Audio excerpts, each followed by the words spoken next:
You won't believe what used to be considered beautiful. Our first stop, the Renaissance era, where fuller bodies were considered beautiful because it was connected with fertility and wealth. And also note that big foreheads were very in. Women actually used to pluck their hairline to make this beautiful look come to life. Jumping forward in time a bit to the Victorian era, now it was a tiny waist that was considered beautiful, and the corset was here to make it happen. A delicate, modest, and fragile look. The expression a damsel in distress was something to live by, a woman who needed a strong man by her side.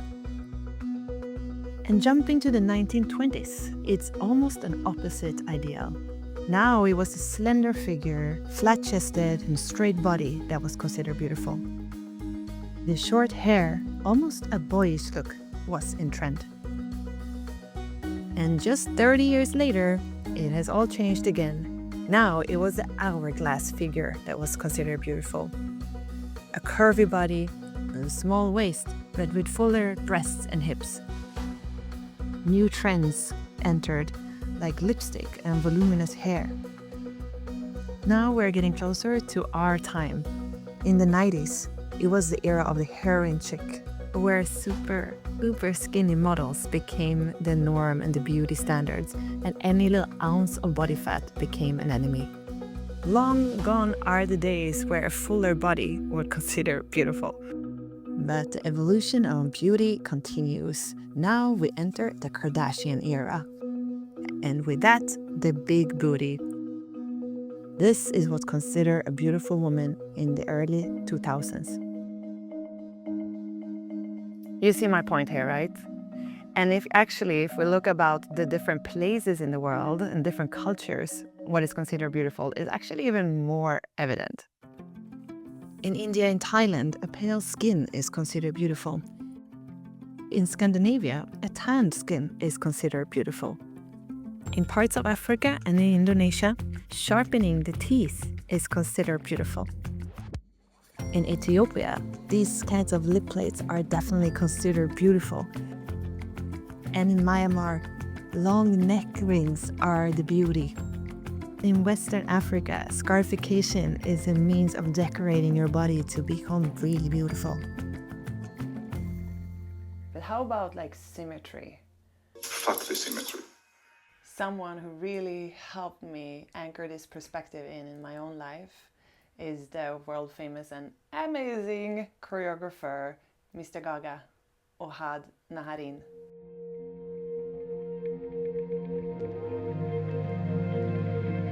Ohad talks always about the asymmetry that exists by nature in your body. No one is really symmetrical. Even when I do the most similar movement with my hands, and this finger and this finger and this finger will be doing very similar movement, it's not symmetric. It's for sure different. I say many times, jokingly, fuck the symmetry. Ohad inspires and guides and supports his dancers to let go of the external form. So it's not about the external symmetrical form, it is about bringing something alive from inside out. And this is the exactly same conclusion that I landed on in my own career as a photographer.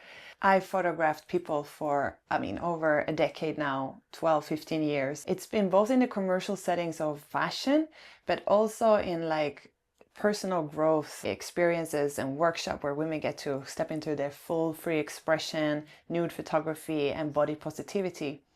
And what I have found, and what I strongly believe and agree with Mr. Gaga, is that beauty is not an outside job.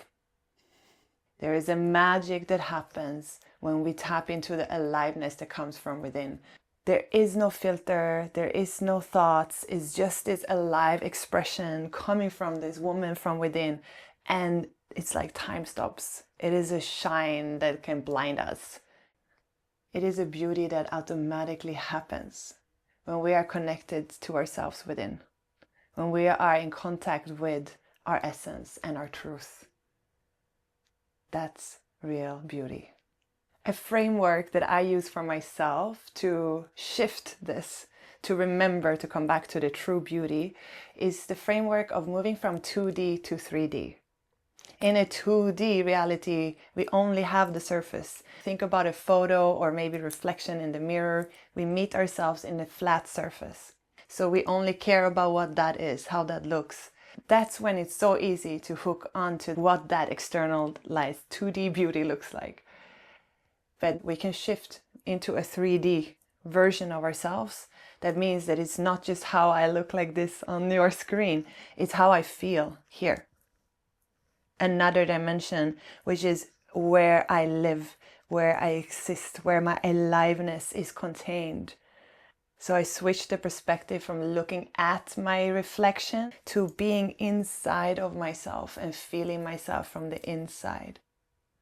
So what if there is not one universal idea of beauty that all of us are kind of striving to live up to mimic or to become, which is an impossible task.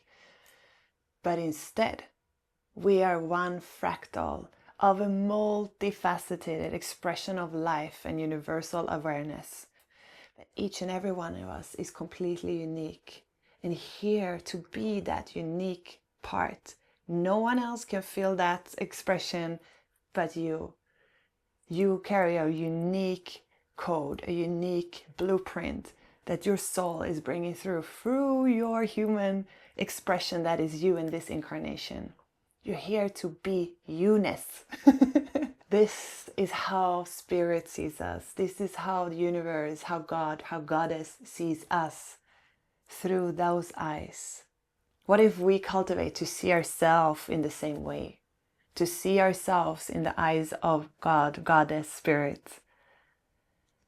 And it's not that far-fetched, because that is our heart. It lives inside of us.